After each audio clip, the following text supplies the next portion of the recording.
I hope my slides are already clear to everybody. After that extensive talk about the challenges of online learning for students, I will be giving a brief talk on the challenges of online education for parents. Okay, the objectives of my lecture are to discuss the challenges that parents are facing due to online learning and to communicate helpful tips and recommendations for parents who suddenly have to deal with online school for their children. Okay, just a summary. The impact of school closures due to COVID-19 are the following. Learning has been interrupted for the majority of students. Poor nutrition, and this is more evident in Western countries wherein they have school lunch programs, but I don't know here in the Philippines if these are predominant. Confusion and stress for teachers, and most importantly, parents who are unprepared for distance and homeschooling because this situation came very suddenly. Parents are often asked to facilitate the learning of children at home, and they have to struggle to perform these tasks because they are very unprepared. And for parents who have limited education and resources, the challenge is much greater. Uh, there is also a challenge in creating and maintaining and improvising distance learning. There is now gaps in childcare because being in the Philippines, we all know that our families are extended families and grandparents help a lot in caring for the children. However, with COVID-19, the much older members of the family have to be isolated because we all know that they are more at risk for uh, getting serious symptoms of the disease. Thus, parents now have problems getting their usual support for childcare. Online school will also cause a high financial burden on parents because they now have to acquire the gadgets and computers for online learning. And there is unintended strain on the healthcare systems. Okay. Now, other impacts are increased pressure on schools and school systems that remain open.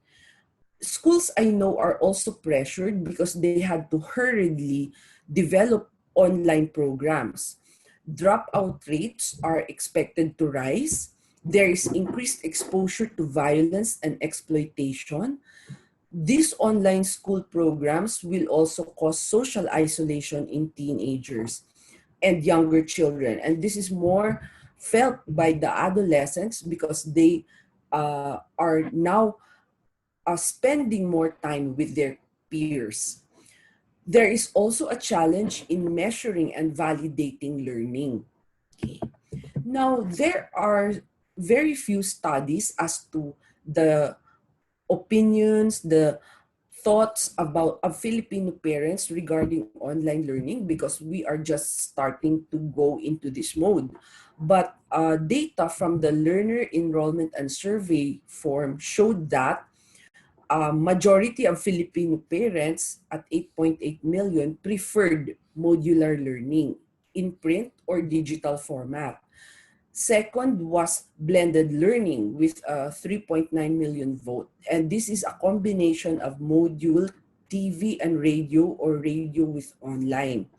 Coming on third place is online learning. Then 1.4 million preferred educational TV, 900,000 preferred radio-based instruction. Maybe this is for the families who have no access to internet. And just a minority wanted to remain at face-to-face. Okay, the possible challenges of Filipino parents were published in an article on bulatlat.com. It said that online learning came about very quickly and situations nowadays change in just a short span of time. From March 15 up to the present, there were various rules on mask wearing, if you remember, right? Uh, same same situation with online learning. The rules might change every week, every month. Schools may have different programs and protocols. Some parents say that there seems to be no clear guidelines yet, because I think that each school is making its own online program. And the technology divide will be much greater. This is the gap between students who can and cannot afford. There are also various regions and localities in the Philippines who have poor Wi-Fi and do not have good internet connections. Thus, online learning will be really a problem in these regions. Okay, online learning will also cause added financial costs to families and additional stress to parents who are now working from home. Okay, and this is also a challenge for parents who have different children in different grade levels. So can you just imagine the stress of a mom who is taking care of grades, preschool, grade school, and high school student, and she has to monitor, help, assist the child, all three children at the same time. Okay, now that will be more compounded when the parent is not very educated. And what if both parents have jobs and they have to juggle their work with their children's online school? Okay. Additional challenges for Filipino parents are keeping children focused on schoolwork, establishing a daily routine, balancing household responsibilities and teaching, balancing working from home and teaching. This will cost more than usual. Provision of a conducive learning spot at home is a challenge as well. Subscribing to a faster internet and upgrading devices. Online learning will be time consuming and will also be physically tiring because parents will now be the ones to help with homework and assigned tasks. Okay. However, there are also advantages to homeschool programs. One mom said that with online school or homeschool programs, the parent will be able to see the child's development firsthand. She also used online school as a time for bonding with her child. Flexible schedules and time can be adjusted if the learning is asynchronous. You can also adopt teaching modalities based on your child's strengths and weaknesses. Okay. Now, going to foreign countries, uh, a survey in Salt Lake City as to the top 3 challenges for parents as to online learning are the following. Number one is keeping children focused on schoolwork. This is the popular challenge. Juggling daytime responsibilities with children's schoolwork. And another challenge is unclear instructions from teachers and schools. The the survey is called the Canvas survey, and they also looked at how learning at home is in the US.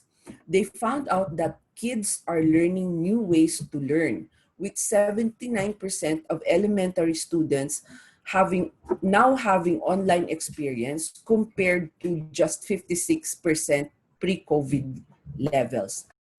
And younger children are more difficult to supervise compared to high school students. 44% of elementary parents of elementary students said that their children had no experience with online learning tools. But this was higher in parents of kindergarten or preschool students. Parents of young children report more struggle in balancing their work daytime responsibilities and their children's schooling. I think this is because younger children really need more supervision. Okay. Now, the same article said that uh, preschool students, like kindergartens, have to struggle more to keep their children focused with schoolwork compared to elementary schoolers. And video conferences were now used for many learning activities like checking in on progress, helping with schoolwork, connecting with classmates. Now, going naman to the Middle East, at the United Arab Emirates, they had a school survey showing that 47% of parents say that they are not coping well with the transition to online learning. 56% of parents of youngest students say that their child is coping well. Everyone agrees that this is the most difficult age group, the younger children, to transition from life at school to learning at home. Getting online learning right for young children means supporting their parents too. Offering parents support and guidance had made a significant difference. Now, let us go to children with disabilities or special children. What are the parents thinking about? The parents of these children have identified some roles that they are now playing during this online learning situation. One is they are the ones who provide instruction. Number two, they are the ones who conduct administrative tasks like recording the attendance and progress in a learning management system. And they have to motivate their children.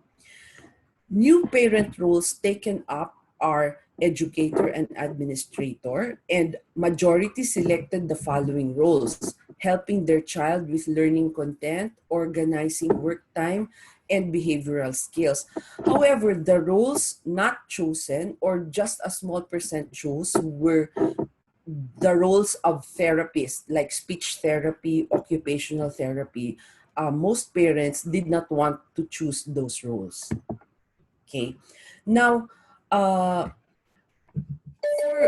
for children with disabilities, challenges of parents of the K to 8 students are that they do not have the time needed to personally support their child with technology, and learn the content and oversee their child's studies.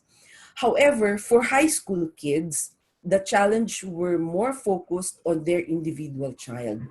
Challenges were closely related to the perceptions they had about their roles in online learning. Uh, Parents must have access to and support from the school. Without support from their online school, they would not be able to assist their child with schoolwork. For K to 8 parents, 33% communicated with teachers 2 to 3 times per month, 26.1% communicated once a week, and the rest communicated less often. However, for parents of high school students, this was less. The communication with teacher and school was less. Thus, communication is very important between parents and school and teacher. The parents would benefit from training in effective communication. This is vital since parents have taken on the role of instructor. I am sure that teachers will communicate differently from parents, the way parents communicate to their child. And parents now have to quickly learn how teachers communicate to children. This is vital since parents have taken on the role of instructor. 67% felt they had an influence over parent-school communication. Schools could provide training to parents in how to provide their children with encouragement, how to reinforce positive behavior, how to model particular tasks. Okay, just some tips for parents to help make teaching and school at home easier, which you can give to the parents of your patients. Again, from the Canvas survey, factor in attention span. They computed the attention span of children. The formula is this way. Kids can focus on a task for 2 to 5 minutes multiplied by the years of life. Example, for an 8-year-old child, the focus will be 16 to 40 minutes. Younger kids need shorter instructions and work periods, and there is a need for built-in breaks. Reach out to teachers and remember to thank them. Ask teachers about their preferred communication methods and offer office hours. Do not hesitate to reach out with questions or to offer support and thanks for their work during this time. Don't forget about recess. Make sure your child has a break and include fresh air and physical activity. Also, remind kids that this situation is temporary, although we do not know until when this will remain. You can also use technology. You can take advantage of apps or ask for a demo if you are not tech savvy. Okay, how can regular school parents homeschool their child? Okay, you have to recognize that homeschool is not school, but the sooner that we accept this, and the sooner that we get acquainted with this situation, the less the stress will be. We should recognize that parents must run the show. Kids will really be less focused. Lessons will not be as professional. Socialization will be tough. Let kids be part of the decision making. Have kids make a list of what they would like to do and learn. Dialogue with your children and discuss their weekly learning schedule and assign tasks. Hold meetings. Invite kids to share their ideas. Okay, make a schedule. That's very important. Display it in a very prominent place, like the usual place is the refrigerator. Okay, acknowledge that kids have different needs. Nobody knows your kid as well as you do. So take the time to give each kid what he needs. Prepare a homeschool area at home. Designate a formal study area which is quiet and comfortable. And when homeschool is done, make the kid leave all his gadgets and materials in the study area. Again, build in recess time. And use downtime as your friend. Kids need time to disconnect and allow for independent exploration, but also help reduce friction. Kids will react differently to a parent as teacher, and a lot of tension may surface, so expect this. Okay.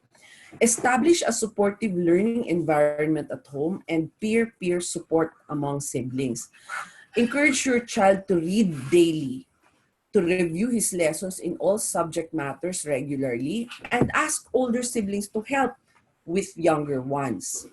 Okay, encourage group studying, although this can be done online.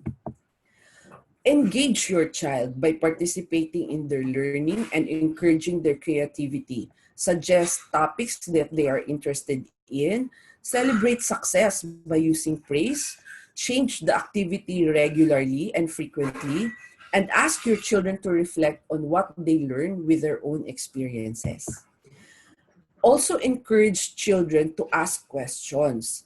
Use different methods of learning. For example, you can make craft time interesting by using things found in your home like ribbons, jars, buttons, whatever. And don't worry about making a mess. Okay. Cater for the child's social and emotional needs.